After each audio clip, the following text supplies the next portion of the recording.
Good morning, everybody. I see Nate and Armand and Reno already in the chat. You beat us even hitting the live button. Good morning.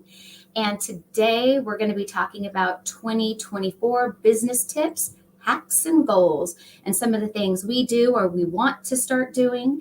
Good morning, Eminem. Wow, you guys are motivated this Friday. Everybody's up and going. I know my hair's soaking wet from just taking a shower at the last minute, and it's dark out here because we've had rain. So it makes it feel late or like still earlier than it actually is. So when I looked at the clock, I was like, oh man, I better hurry up and get ready for our YouTube live this morning. It's funny how we associate the sunshine with it being later in the day. Good morning, Heather. So you guys must really want to know about 2024 business tips that we're doing.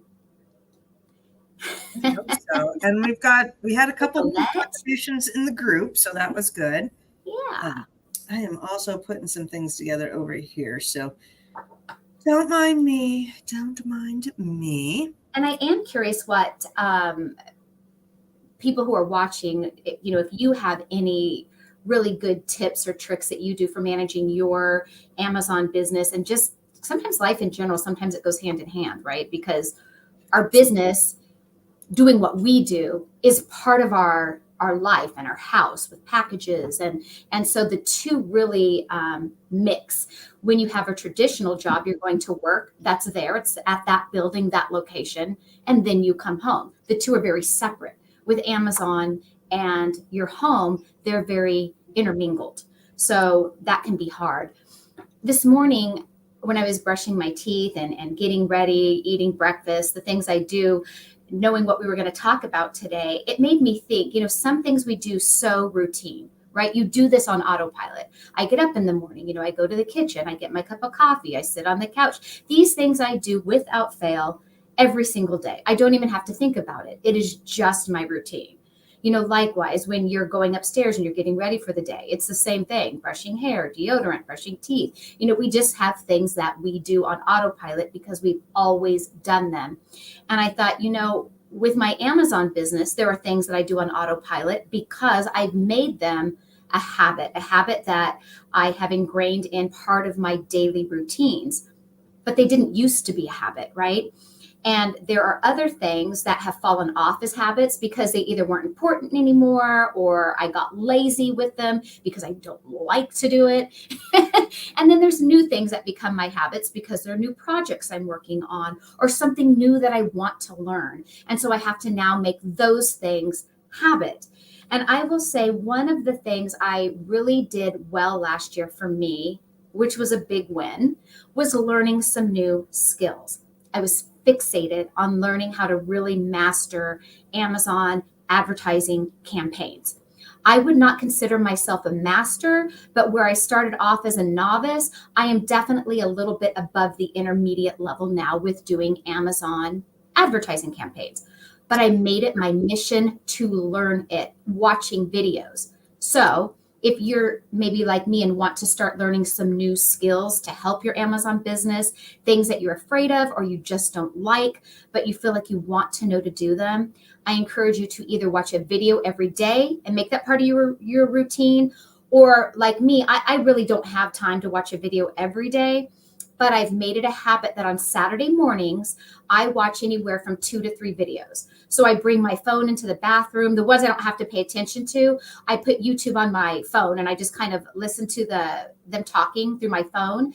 And the ones that I really need to watch the tutorials, I watch 1 or 2 of those every Saturday morning. I've made that my routine now. So that is just one thing that I wanted to share about what I've been doing. I love that. And I agree with so many parts of that. So first up, I think that a lot of habits and tips that I learn at work definitely apply to me in other areas of my life and vice versa. So, and we'll get, Armand, I see your question. We will get to you in a bit here. I watch videos all the time when I'm packing. I put them on, and sometimes it's work related, sometimes it's personal related, sometimes it's just for fun. Because this week, I love Jane Austen, and so I've been watching some of the Jane Austen videos on how she made the books and all the Jane Austen stuff. So that'd be a personal thing. Then life-wise, where I am trying to get some hacks and tips and stuff, I've been really into the minimalism. And it started off with just at home. Like, I have too much stuff. My kids are older. I definitely need to downsize. I needed some motivation and some encouragement to let things go. And it's been great. I've gotten rid of so much stuff and I have so much still to go. And then lately that has crossed over to work. I'd come into work and I'm like, oh my God, I got stuff lying all around the office that I don't need as well, that are little things. And one, for example, is I had a stack of papers right over there that was all our notes from, I think, 2 or 3 ASDs ago. You know, all the catalogs you get and all the little notes and all the little ideas. And I really had to sit back and think of my time. It's so finite. And I was like, if I had an hour to spend to look at suppliers, would I want to go through all those old notes? Or the new suppliers just came out for ASD for the March one. Would I want to spend an hour going over the new ones? Because the old ones, some might not be there. It's old pricing. They weren't priority for whatever reason. So I literally had that revelation in my head. I know it's not rocket science. I've done that before where I have unloaded a crap ton of catalogs, and of course they're heavy. Right? There is. So I grabbed them up. That was bowed from ASD catalogs, and then my shelf literally was bowed, and I think I had to drag the garbage bag because it was so heavy, and that was liberating. Yeah, I went over to the trash can, I dumped it all in, and I didn't look back, and I'm like, perfect. And what else? I found my eBay lighting kit, and I'm like, I haven't used my lighting kit in forever. My iPhone is so good. Gone. Just things like that I have been getting rid of and downsizing and not having all the clutter around. It takes pressure off of you, because I don't know about you, but me, I have that like obsessive type of personality of like needing to get things done and, having too much to do than I can accomplish, right? All of those things. And when I see, say, those catalogs on my shelf, always staring back at me, that I'm never finding time to get to them, never finding time to look through them. One day I'm going to do that, right? All of that. And, Tina, you saved them for a reason. They're always looking at me and haunting me that I need to get to it. I need to get to it. Well, look, if I know I'm never going to, and I accept that and I throw it in the trash, they can't stare at me anymore and stress me out. I think they're called, what is it, like negative? They got negative energy. And I want to get rid of all the negative energy in my office and only positive energy, not dealing with the negative stuff today or anything. So this year, one of the things I am going to focus on, because I know I can do this. So I just need to take the time to do it. So I can do it. You can do it.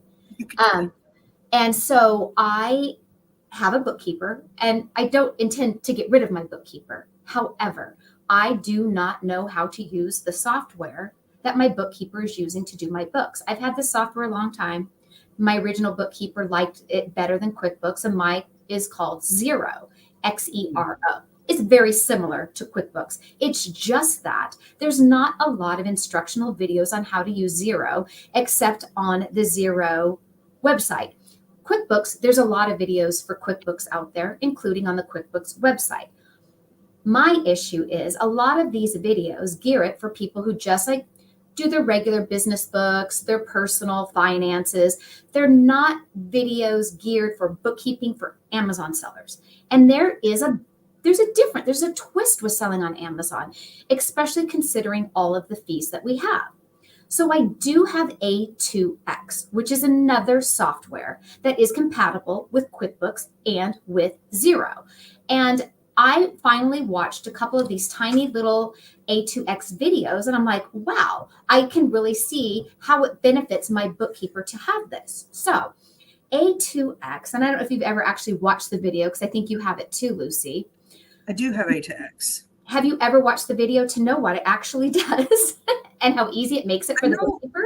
Yeah, I know what it does. It breaks down each Amazon purchase into the different lines. So you know how you have the pack and ship fee and the storage fee and the disposal fee and the tax and all of the different fees within the order and outside of the order, it breaks those all down into line items so that it can feed into either Xero or QuickBooks, and it can and categorize them and go into your P&L and your accounting stuff. So yeah, so it breaks each transaction into a line item on top of just the fees that aren't necessarily per sale, just our extra storage fees and just every fee you can imagine that Amazon has.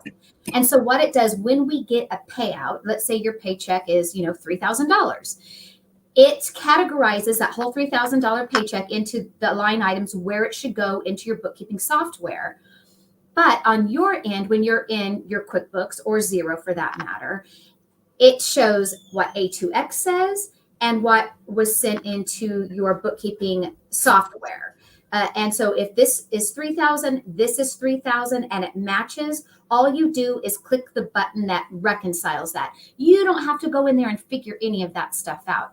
That's already half of the work with your bookkeeping. The other part is going to be what your purchases are when you went to Big Lots and Target and Walmart and your wholesale vendor and your factory in China, whatever your purchases are. So I feel like, I am really good at doing my own personal bookkeeping. I'm really good at entering in my Amazon totals for things I'm tracking. I can understand that. I know that I can learn to use a software. So I finally found it. I made it a mission last Saturday to find good tutorial on Xero from a person. I like people teaching me rather than the software's tutorial videos. I don't know what that is about me. Well, I don't have that tab saved, so I can share it later. I didn't save. It was a YouTuber. It's a YouTuber that does tutorials on all kinds of bookkeeping systems, not just Xero, but QuickBooks as well. all right. And they really broke it down. There must be like 80 hours of instruction, probably a lot more than I ever would need. We'll link it later in the Facebook group. I sure will. So that's going to be my goal this year for 2024 is I am going to learn how to use the software and do my bookkeeping. Whether I do my bookkeeping or not, I'm going to learn how to do it. Because even though my bookkeeper does it, I want to be able to go in there and know how to, just poke around, just like I'm comfortable with Inventory Lab and the Seller Central. I know the buttons to click, how to navigate it. I want to confidently go in and navigate my own bookkeeping. I feel like it's important we understand our books. We can have bookkeepers. Maybe our bookkeepers are trustworthy. Maybe they're not. How do we know if we can't go in there and know what to look for or look at? Yeah, I'm going to be doing classes on QuickBooks, but that's different than A2X. So we'll get back to you. I want to say good morning, Nate, Armand, Reno, Heather, Nicolette. All nice to see you guys in there. Heather says consistency, being disciplined, planning, setting, and measuring matrix. Absolutely, you have to be all of those things in this business in order to succeed. Armand asks that somebody changed the brand on your ACE and you got hijacked. You can open a case. Good luck. They don't really give a they don't really care. Unfortunately, that is, if you want the honest answer, you're kind of probably SOL, but you can open a case, have Seller Central call you, ask to talk with the catalog team, ask to talk with a supervisor in the catalog team, tell them that you've been hijacked, show proof that it was your listing, yada, yada. And if you're not brand registered, you're probably SOL, but you can give it a try. Mm-hmm. Nicholas says, needing to scrub my 2023 books to prep for taxes. Yep. We've all been doing that. We're in the same boat. Yep. Join that boat. Ugh. And I've been getting audited by the state. So if you haven't seen me around, well, that's because I've been banging my head against the wall with that. But I think I'm all caught up with that. I'm going to knock on some wood. I'll do it for you too. So good morning, April and Raju. A2X is worth every penny. Yes. And so somebody asked, I can't see. Yeah. Do you want to can you use Sellerboard instead of A2X? I think it's important, especially if you're starting Amazon, to kind of know that all these softwares do different things. So I get a lot of people that are like, well, do I need this or do I need that? You need to know what the software does. And then you just need to pick one. It doesn't matter. Just like repricers. It doesn't matter if you pick Aura or Be Cool. You probably need a repricer if you're doing replens out there. I recently got rid of Be Cool, not because I don't love them, but because all my items are now bundles. I don't need to reprice them. So I don't need to spend $100 a month to do that. For Amazon, to run Amazon, you do not need bookkeeping software. To run a business, you need bookkeeping software. And bookkeeping software, the go-to is to have A to X pull the Amazon data because it's very complicated. There's all these different line items and it sorts it very well. It's very good at taking all those line items and feeding it into the big two is QuickBooks or Xero.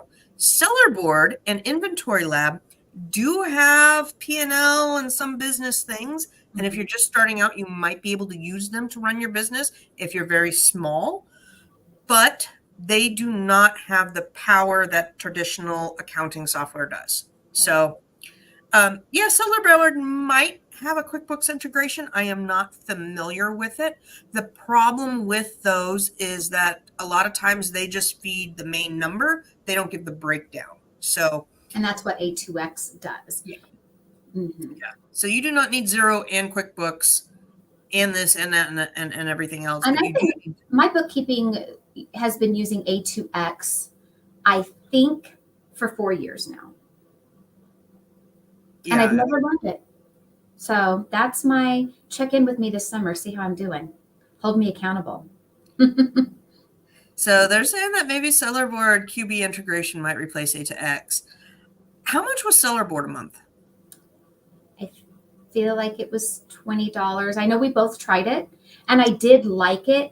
I just felt for me, I didn't need it because I have so many other softwares. I like to try them all and see what I do and don't like about it. I did like it. I wouldn't say that I disliked it at all.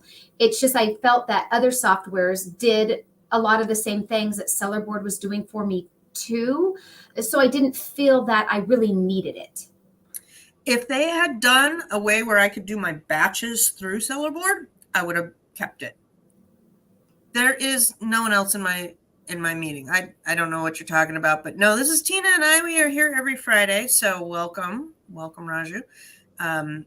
Not sure who else you are expecting to show up, but no, we did not get any gurus for today. We had Helium on, which I'm going to talk about that in a minute. It is, let's see here, Enterprise is $63 a month, and it's all the way down, 15 to 63. A to X, I want to say, is 98. So pick your poison. Again, you want to do one of them, but not all of them. Yeah. So we got a couple of things going on today. I did want to bring up. Let's see, share my screen, entire screen. Perfect. And I do have some screenshots from we put the question out there on what your tips and tricks and hacks are. And Millennial Mom says $19 for Sellerboard. So am I not looking at the right? You might have been looking at the annual fee. Maybe. Oh, yeah. To the monthly fee. Yeah, they always like to do that. Okay. So Helium 10 is something that I will, and I think Tina as well, we're going to both be using this next year. I've been using it for a month now. And then one of my clients has it. So I also have access to his. He has the more expensive version. I have the one that's $99 a month.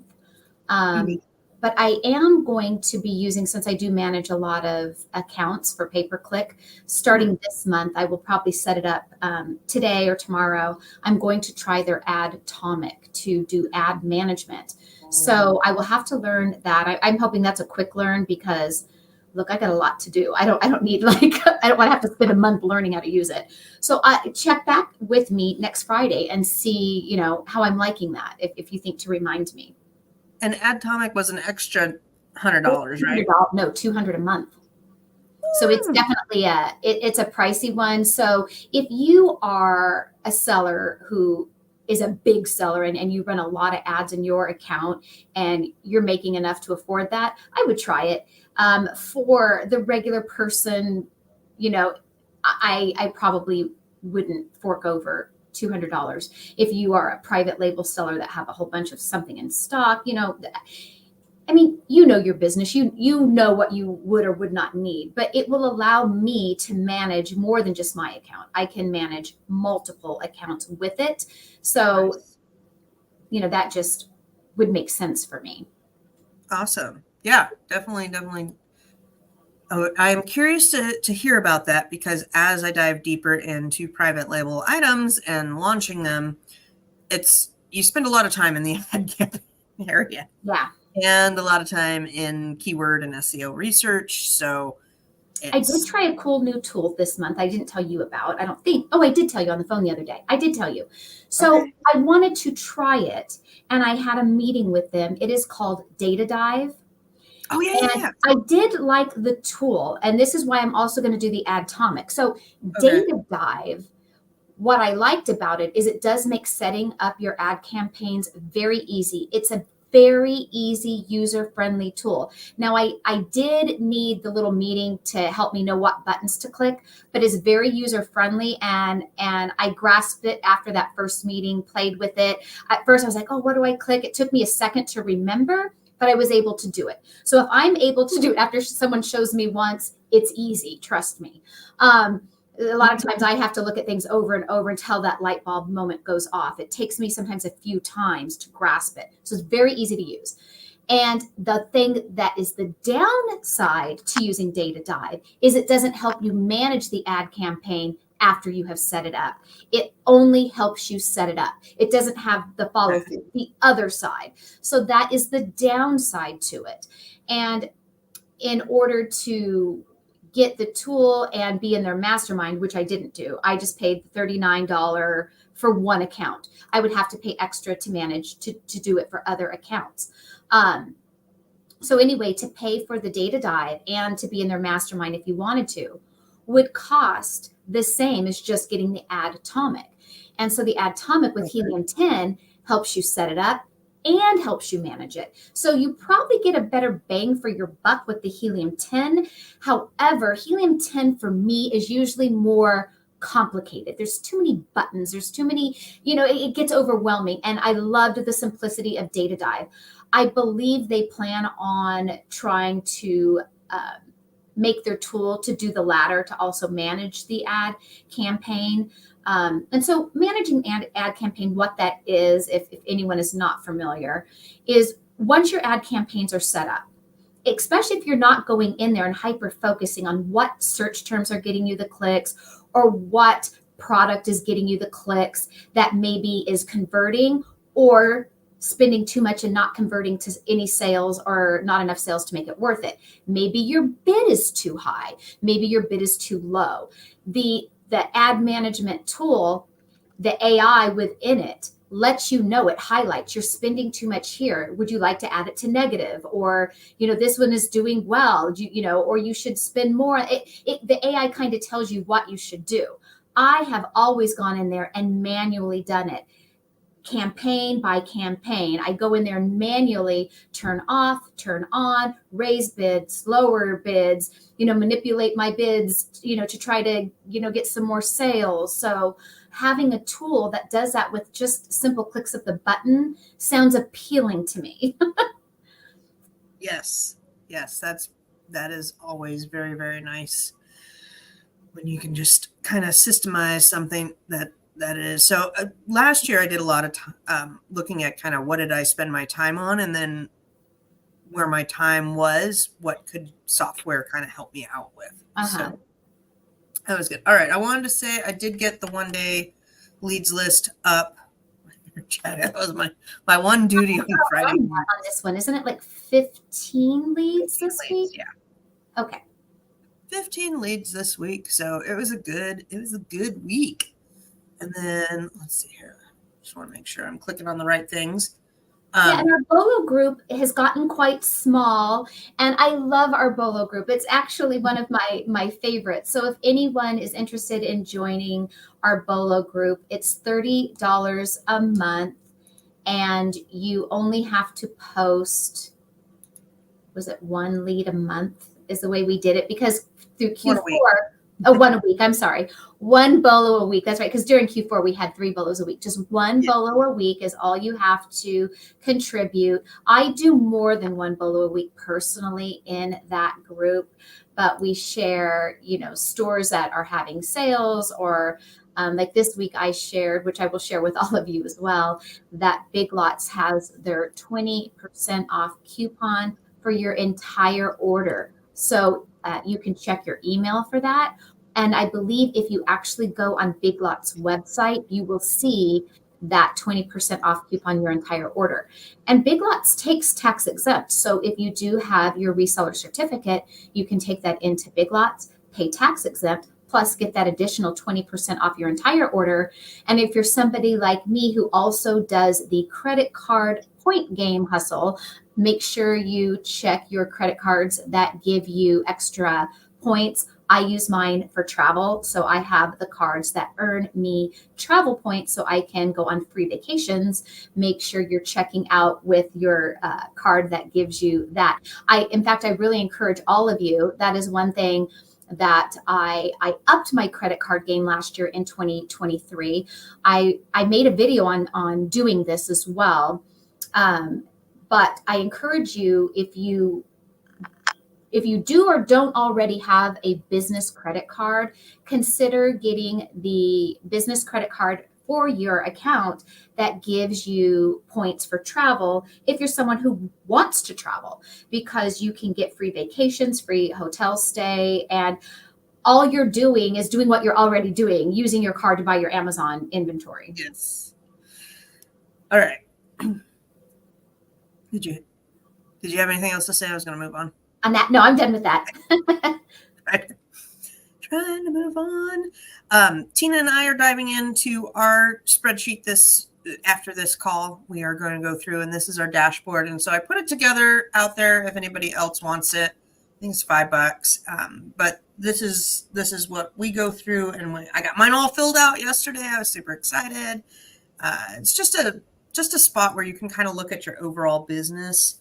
I do like running QuickBook reports, but QuickBook reports doesn't tell me where my IPI score is or my feedback is or anything like that. So that's just something that we started using, like 2-3 years ago. And it's been, I think, 3 years now. And we've progressively started tracking different things, making the format better so it tells the better story, seeing our graphs grow or decline. So when we talk about doing Finance Friday, which is what I do, yay Finance Friday, I go in there every Finance Friday and I fill in my inventory lab batches on the graph. So I put in how many units I sent out, what inventory lab says my sales value is, how much my buy cost was for those items, and what my net profit is expected to be should I sell through all of those things.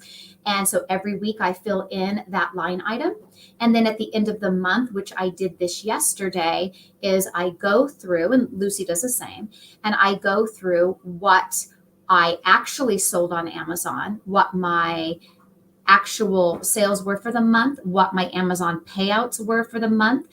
And it tells me my sell-through ratio, that the sheet automatically gives me that sell-through ratio.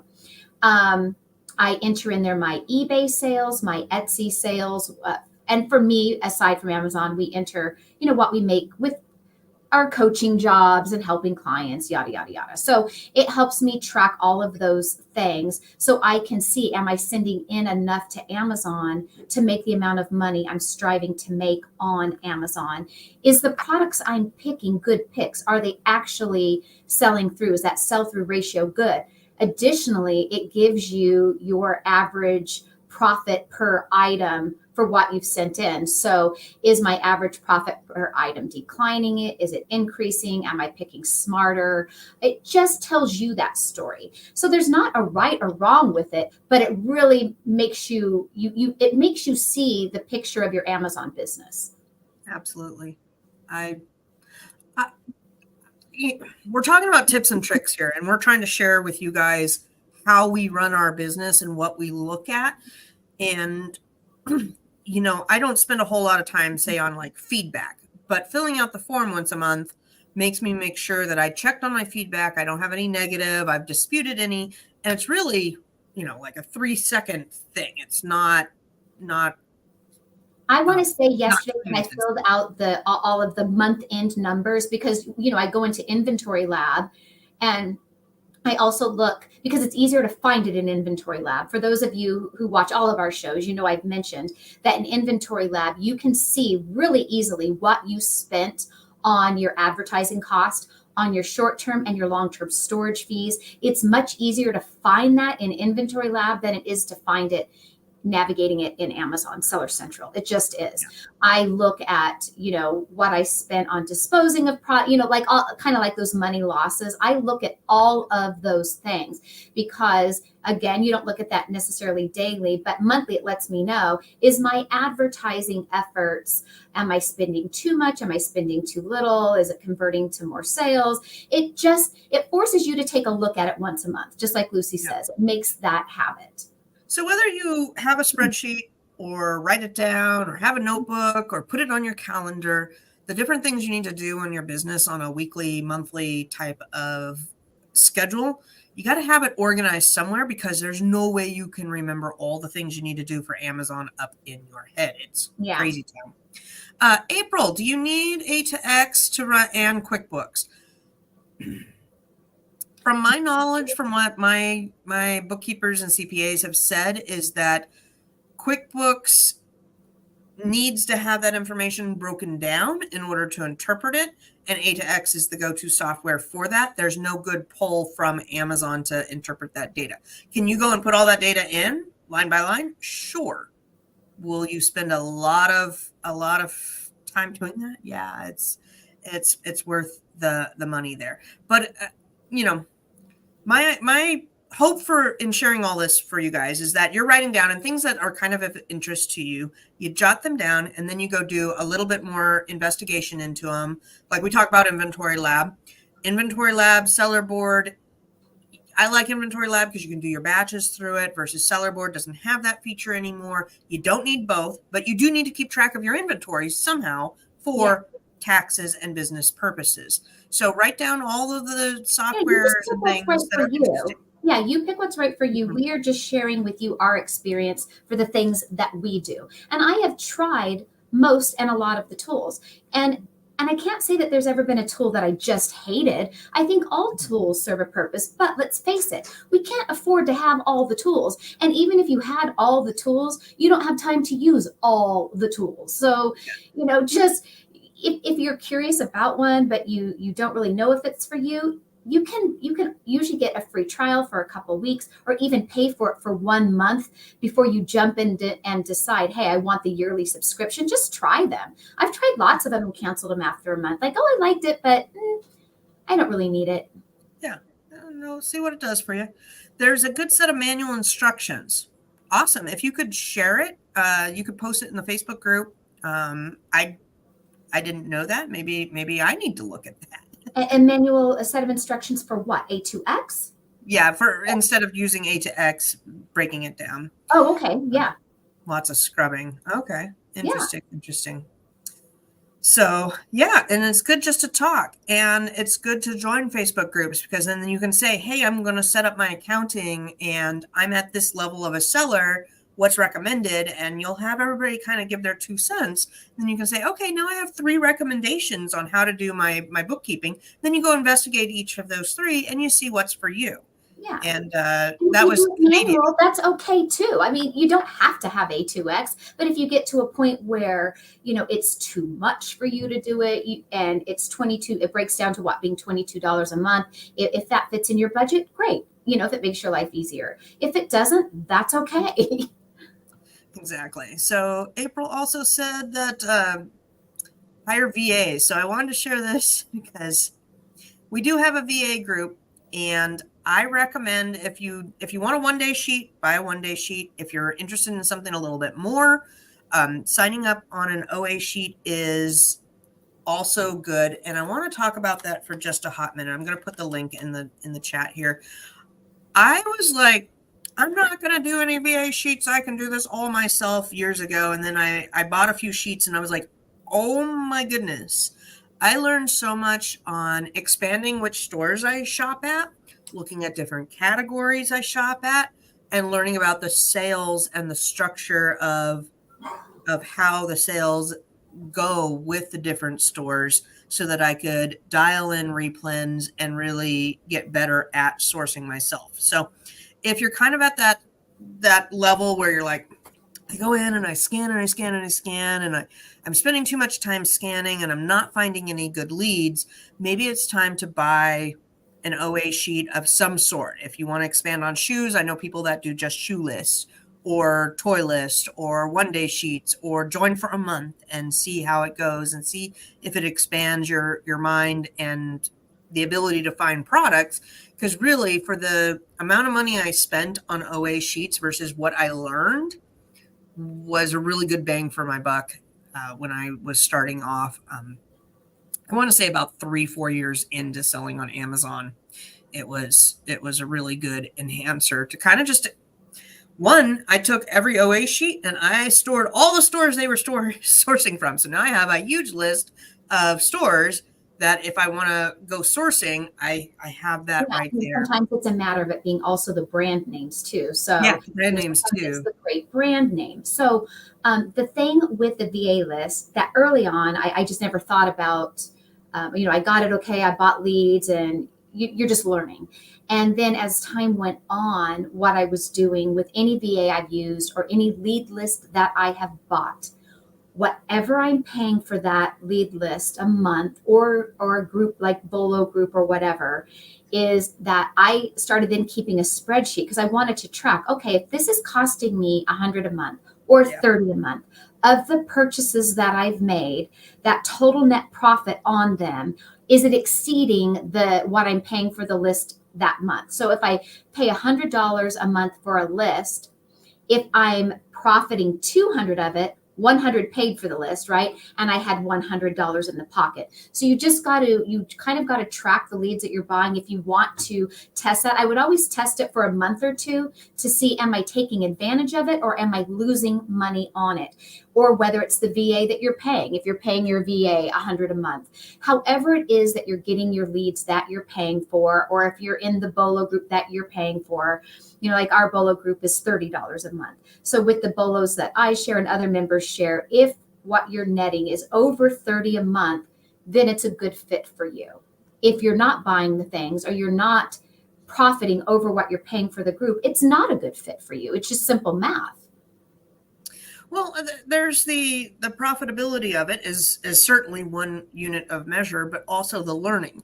If you spend $30 and you are now exposed to 5 different more stores that you can source from, and that leads to more leads, that's worth it. That's definitely worth it. Education is cheap on that. When I talk to a lot of people starting off, they're like, well, how much should I start with? Start with $10. I mean, really, you want to learn with the cheapest amount of money invested that you can. And if you spend $10 and you kind of break the ice on going and finding something and buying it and doing your first shipment, that $10 is well spent. You're going to pay an arm and a leg in shipping and all of that. But,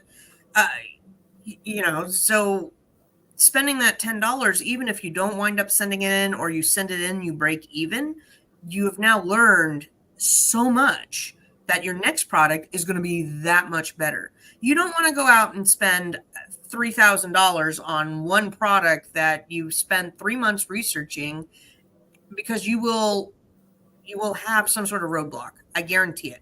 I have never seen somebody that has researched well enough that was a beginner. Don't get me wrong, a beginner that has researched well enough that hits a home run on their first bat.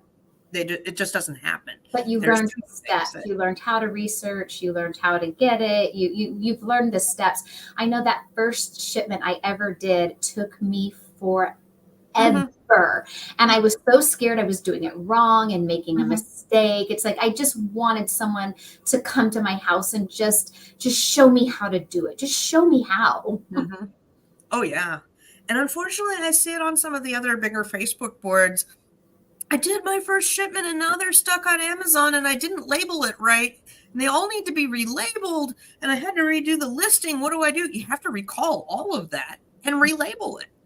Well, it's 3,000 items. It's not worth it. Then you have to eat your loss. Yeah, one of my clients I'm working with, and these are the things that it's just like, oh, I want to cry for them. That's what he did. He ordered something from overseas, 435 units of the same thing. Ooh. And the factory in China put the wrong FNSKU label on his item because he bought two different kinds of items. Two, let's say one is pink and one is black. So they sent in all of the black ones, but labeled them as the pink ones. And he was hoping that Amazon would just go in there and relabel those for him. And that's an unfortunate mistake. And sadly, it was on the factory side. Well, I don't know what he paid for them, but if you do 400 units at $3 a piece, that's over $1,000 you just missed.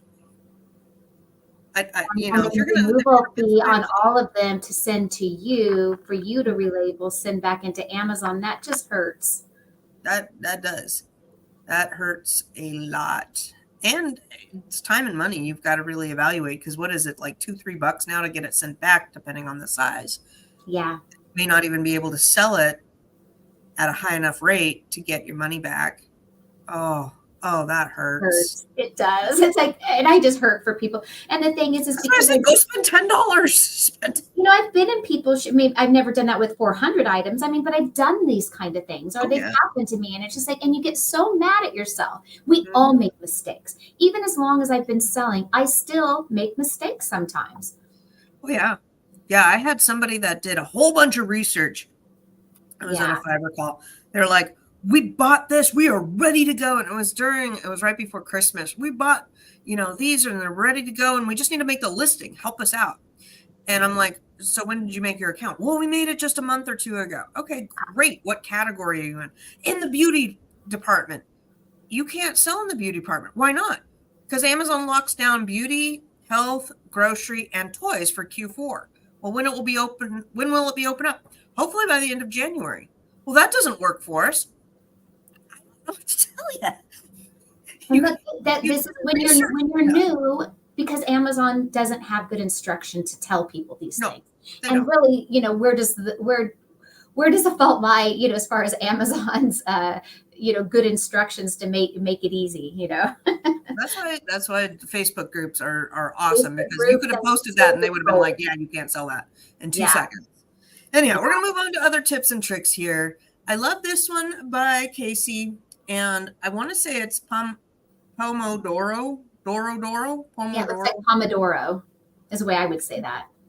All right. She uses this method, and I was looking at it, and it's really good. I might try it for certain things, because there are definitely, I get worked up in my head because I have a little bit of anxiety in me, and it might be because I have too much stuff. I'm finding out that my cortisol levels might be toast, but I like this because I get hung up on, I make things too big. I'm like, oh, it's going to take me forever. And it builds up in my mind. By the time I go to start that project, I'm like, oh, I just can't. And I'll procrastinate it away. Make a mountain out of a bowl. Oh, yeah. I'm perfect at that. So this is a technique for time management, and it's 25-minute lengths of time. So you identify what you need to be doing. You set a timer for 25 minutes. You work on that with no distractions. That's another thing I'm working on, is killing my distractions, which is why I overslept. On silent. Yeah. That's why I overslept for our meeting on Wednesday, so I apologize. When the alarm sounds, you take a 5-minute break, and then you rinse and repeat. So really good strategy there for getting things done. I focus on one task at a time. My mind doesn't want to, because my mind is like, oh, a bird, oh, this, oh, that, and as an example, several years ago, I bought the Rosetta Stone software to learn Spanish.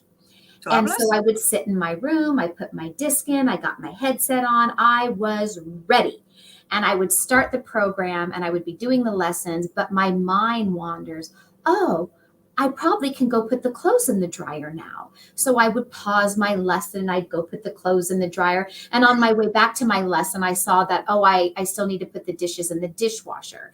And so, oh, I'll do that in a minute. I'd go back to Rosetta Soap gnawing at me are the dishes that need to be put in the dishwasher. So I pause and I will allow my surroundings to distract me because there's always other things that also have to get done. So this year I really practiced and I've gotten a lot better at hyper focusing on whatever the task is. So if my task is to sit down and make listings, that is all I'm going to do that day or for that time frame that I allow. And I found a routine that works for me. So if I have 5 new listings I'm going to create, that's all I do.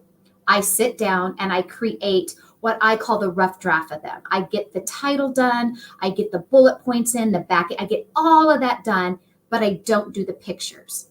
I just do the listing. And then either later that day or the next day, all I do is get my photos in Canva and hyper focus on at least getting 5 images per listing done. Then I go and upload them. And then on the next day, the shipment is then created. The reason why I like to do the listing before the photos for me is that, as you know, Lucy, from also making a lot of listings, sometimes Amazon doesn't like something we put in it. They don't like a word I put in the title, or they don't like something I put in the bullet point. And now they've suppressed it or whatever. Well, that's a lot easier to fix while I still have the crap of stuff piled right there, right? As opposed to, oh no, I already sent it out to Amazon. So I like it to at least get to sit there for a couple of days before I actually create that shipment and send it in. So the moral of this is that pick a task and focus on that. Or pick tasks that are similar and group them together on a day. So if you're going to do errands, pick a day that you do all of your errands in that day, rather than, oh, I got to make a listing today. Oh, and I also have to go to Big Lots. Oh, and I also have to do the laundry, because it actually wastes time. If you can pick a day of the week that all we focus on is getting all of our shipment and all of our stuff shipped out, and then after that, I'm going to sit down and order all my replens. Group things together that make sense, and you will accomplish a lot more. Yep. Karen Casey says that she puts all the blocks together and then she's got a certain amount dedicated for those, which I absolutely love as well. My next thing, because we're going to do goals today, and then the next on my rolling list is making listings for, what is it, the St. Patty's Day and Easter coming up. But I love, similarly, this has been a game changer for me, my Trello board. I like Tina, board. Yeah, like Tina, I get distracted, and so I'll be packing, and I'm like, shoot, I forgot I got to change the title on that one listing. So instead of stopping and doing that, I just open my phone and I write, change the title and blah, blah, blah. And it's kind of like my Post-its. And then when I sit down once in the morning, once before I go home, or wherever, whatever time slot, I can sit there and arrange, and I'll arrange them just like you said, by group. So if I need to do listing changes or something, which I do need to do, I can block that time out. But I do want to try the 5 minute, because that would be good. I tend to not eat or not, I tend to not do that. Speaking of which, these are so good. Note to self. And now you can't get them anymore. Thanks for sharing now, unless you can find it on clearance. I got to make my own bundle so that I can massively get those things. Along with my Trello, I love my Todoist. I'm going to be continuing with that tool this year because that allows me to do those monthly tasks. So on my Trello, it's like go through my monthly tasks, and on there it is, check this, check that, advertising campaign, pay a bill, like pay rent, and you can check it off as you go. And for me, that's what I use. Trello is free, by the way, people. Trello boards are free. You just get an account with Trello, and it is literally a virtual, you like Lucy says, it's like little Post-it notes, and you can create columns. You can have one for bit, and you can create your own pages within there. So you can have one just for your house, one for your personal, and you can title. Yeah, so those columns, how she has it titled: to do, done, project, bundles. You can title your little tabs whatever you want, whatever you're wanting to track. Sometimes there's YouTube videos I've liked that I want to watch later, and I will have it under my YouTube video column, and I will put like YouTube video about, creating a broad campaign, something like that. So that's what Trello's for. One of the things I like to do also weekly, thank you, FOAB BP 132. Yes, thank you very much. That helps us out quite a This bit. is very sweet of you. So what I like to do at the end of the week, because me, like I'm assuming most of you, I never get done in the week all the things I had set out to do. It's just impossible. I have lofty goals. I think I'm going to do all of these things, and then I don't get them all done. And so what I do then at the end of the week, either Friday night or Saturday morning, I go over the things that didn't get done, and then I push them over to the next week. And I assign these things to a day. And I always take the most important ones, the ones that are they just have more of an urgency, or it's just more important. I do them by order of importance. So the lesser important things, if they don't end up getting done, it's okay. I can move those over to the next week. Thank you, FOAB. That is very kind of awesome. And it really touches me because we do these shows so that we can help everybody out there, and to know that you got value from things we said today is very cool. Thank you. says Notion. Yep, Notion's another one. I've heard of that. When I looked at it, I was looking at Asana, Notion, Trello. I want to say there was one more out there, but again, you only need one to solve your problem. And it is a Kanban board. If you're older, you know what a Kanban board is, but it's the virtual Kanban board. And Kanban, like Kanban.com, that's what I started out with years ago. I use Asana at my old job. Yep. Yeah, it's whatever works for you. Just like we talked about earlier with the Amazon tools. Not any one of them is necessarily better than the other. Use one that's easy for you to use. Just pick one and use it if you want to. And then I do a lot of things on pen and paper. So, for instance, I do, because I'm old school, so I have like a little day timer thing. I got this at Burlington. So it's a big calendar, if you will. And so we'll open up a blank week here. So I like how these columns are super duper big, and this is for the week.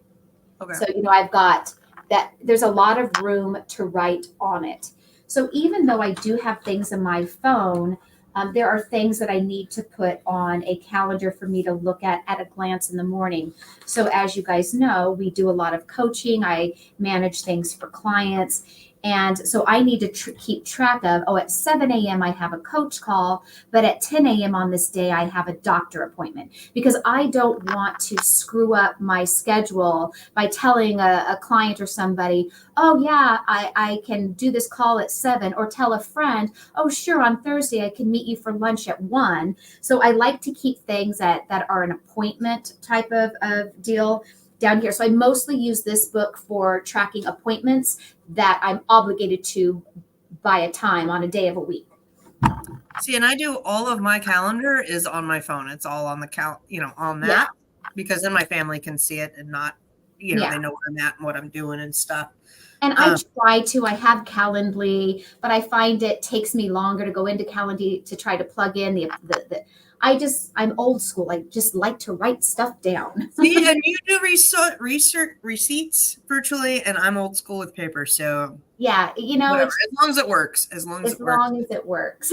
Nate said that the kids can use Trello. I set up both of my kids with Trello boards because they are starting to have projects. Like my daughter's going to be driving, and school projects, different classes, activities, and college, and things. And I'm like, there are certain things that you need to keep track of with applications and dates, and having a Trello board is just it's a good habit to get into in high school, right? Because you have like certain projects due for class, certain reports that have deadlines, extra credits, after school activities. It's a good habit to get into as a teenager.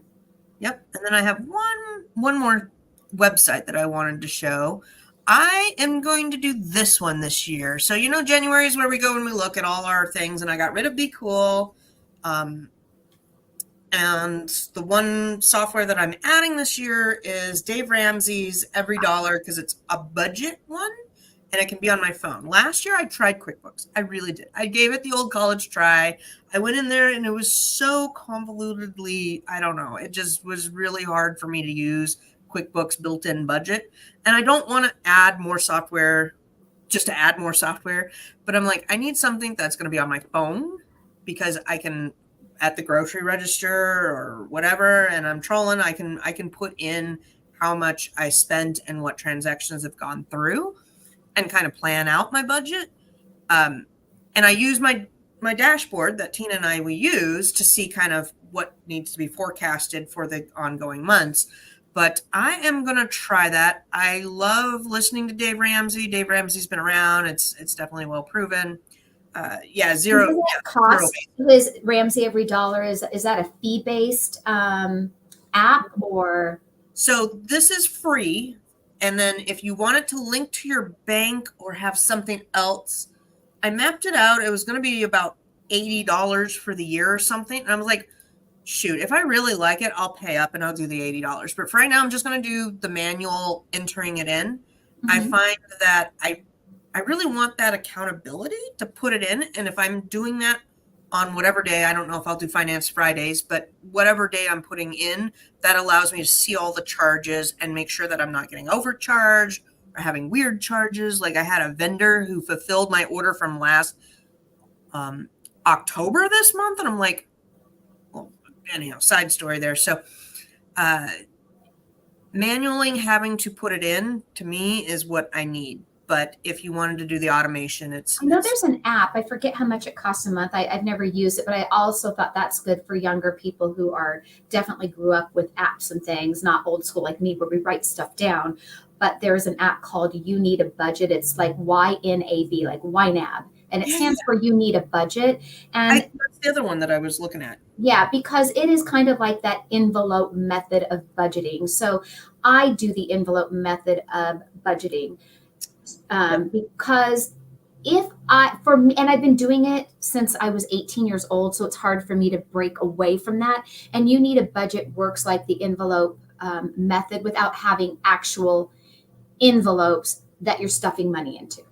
So how that method works is, for instance, you have to pay your car registration once a year. You have to pay your taxes as a business owner, because we're self-employed, right? We have to pay those quarterly. So, I don't. Oh, I do. I pay mine quarterly. But anyway, okay. There are certain bills or things that we do that are not like every month. Every month you have your rent. Every month you have your car payment. Every month you have your power bill. But then there are other things that are not every month, like registering your car and having to get the smog check, or these kind of bills. Also, you have other things that maybe you're not doing every month, like buying clothes or going on a vacation, but you want to budget for that. You want to have a clothing allowance or a vacation, an allowance, if you will. And so the envelope method, you treat it as though it's a monthly bill. Like I want to set aside, let's say $100 a month to go on vacation at the end of the year, or I want to put $50 a month into my clothing budget. So every 6 months I can go have fun and blow the money that I saved up for 6 months on clothes. Well, whatever it is for you. And so that's where you allocate that. You have your total amount that you make. You create the budget with all of these items and goals that you have.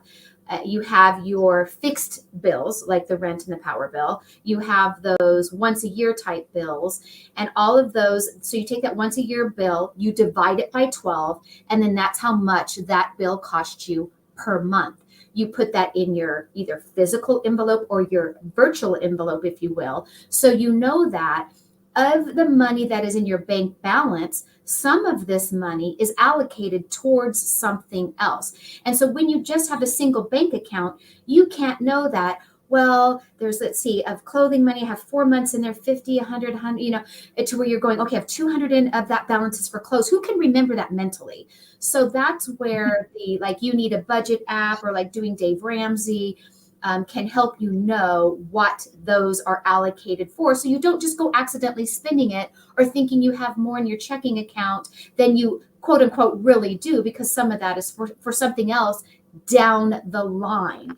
And so that's why I've always liked the budget, envelope method. So you can actually do real envelopes. You can take an actual envelope where you write on the outside of it clothing money or auto repair. We don't have to get our car fixed every month, but when we do, that can be a hefty bill. What if your transmission goes out, right? We're talking something that costs a lot of money. If you have been consistently putting money in your auto repair envelope, well, when it's time to get that done, man, it feels nice to be able to take that out and pay that bill without having to slap it on the credit card, or, oh crap, how are we gonna make ends meet this month because now our transmission went out. So budgeting is very important, not only for your business, but for personal too. Casey, it sounds like all my Profit First bank accounts. Absolutely. Yeah, I love the Profit First system. That is another way to go about doing it. Mm-hmm. Today, Tina and I are going to be doing Finance Fridays, but one of our things today is we're going to look at how much money do we need to make with our Amazon business, and then how much do we want to aim for profit per item. And I want to increase that this year. So then, if I need to make, we'll just keep numbers easy, $100 on Amazon, and I sell $2 profitable items, I need to sell 50 items, right? But if I make them $5 profit items, then I need to sell 25. And then from there, we're going to say, okay, that means I need to have at least X amount of bundles selling and replens and whatever, and kind of come up with our plan on a month by month basis to see how much do we need to do. Because it's really hard, and you got to have some sort of plan. It doesn't have to be the best plan or 100% accurate, but you got to have something. And then as you go through month by month, then it usually dials in a little bit better. And January is a good time to kind of put that together. You just pick a plan. And again, there's not one plan of budgeting or doing your money that is better than another plan, but you need to have a plan. Just like diets, you can do Atkins, you can do, the keto, you can do vegan. Any of those diets are going to work. Pick one that makes sense for you. Right. Exactly.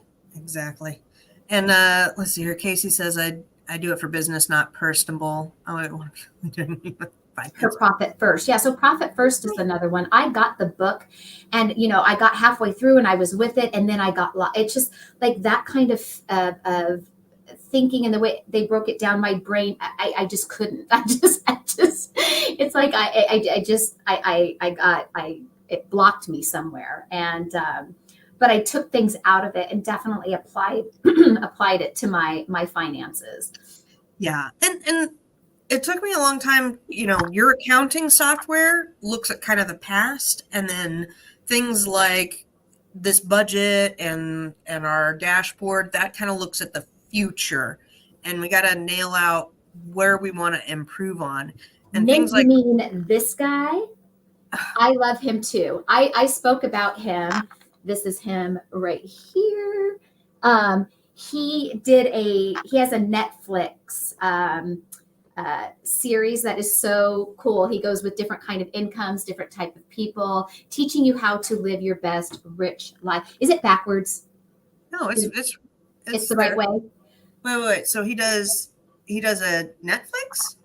Well, he doesn't do a Netflix, but there is a Netflix series that he did, working with people of great wealth, working with people who are maybe a little bit lower than middle class or middle class, just all kinds of different backgrounds, cities, ways they have money.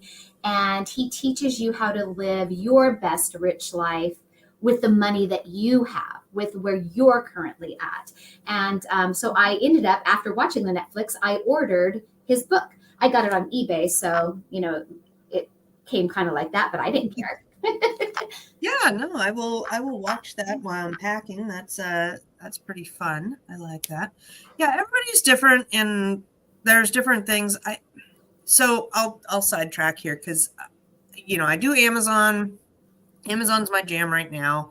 My kids are in high school, college, and whatnot, but everybody has kind of a different path or different, you know, end goal of what you're going to be doing with your life. And you only get one life. So you may as well plan out whatever the heck you want. But our end goal is to not be in the United States. We are working on getting dual citizenship for Italy, and we want to potentially move to Portugal. Spain is another option as well. But our end goal is to in the next 10, 20 years to retire out and either be living in an RV or living out of country after living in an RV for a while, and not like when we started out, it was okay, we'll have this house and then we'll get a bigger house and we'll get a big plot of land.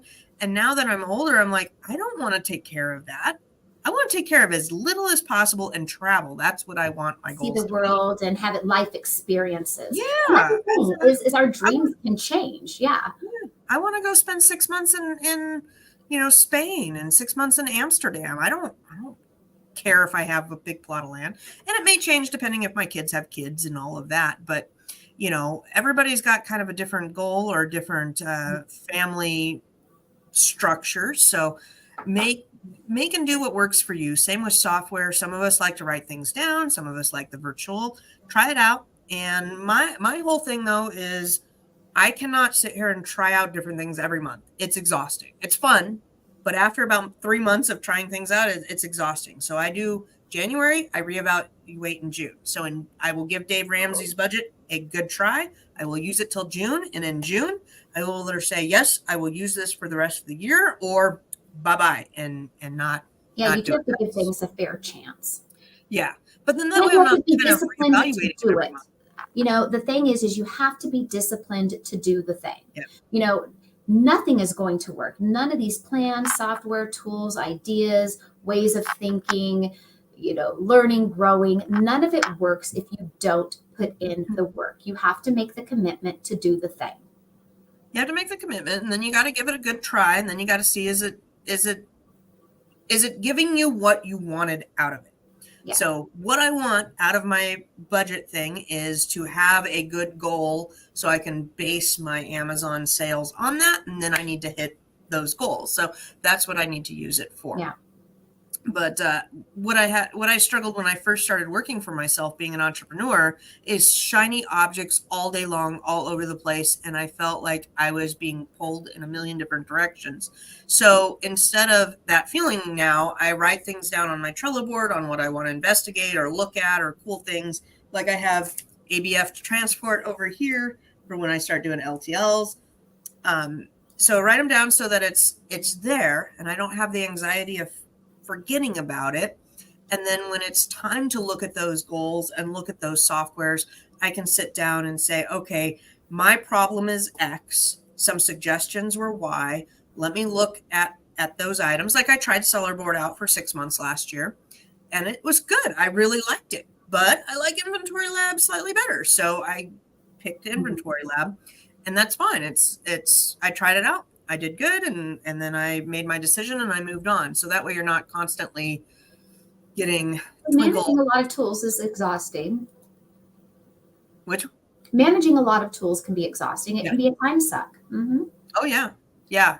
That was last year when I sat down, I said, oh my God, I do a lot of things and I don't think I need to do some of these things. That was pretty eye-opening. I read the Essentialism book, and that applied to both my personal life and my business life. I'm doing this. Do I really need to do that? And that's the same with the minimalism this year. I'm going to be focusing on minimalism for the rest of the year. And one of the go-to things is a lot of us think, oh, we just need to organize our space and buy something that allows us to fit more crap in our home. And really, you need to look at each object and say, do I really need this in my life? Does it serve me? Same within business. Does it serve me? And if it doesn't, then, thank it and part ways with it. It doesn't have to be a negative thing. It's just, it's had its moment, and now we are moving on. So reevaluating everything when I go to move a piece of furniture or look at a space, definitely with different eyeballs now. Yeah. All right. Do we have anything else today, Miss Tina? We do not. So thank all of you guys. We want to thank you for being with us today and listening to us. When you hang out with us, we know that we're talking about things that you must relate to as well. And so that always makes me happy. And thank you for being here with us every Friday. And we will see you next Friday. And have a great weekend.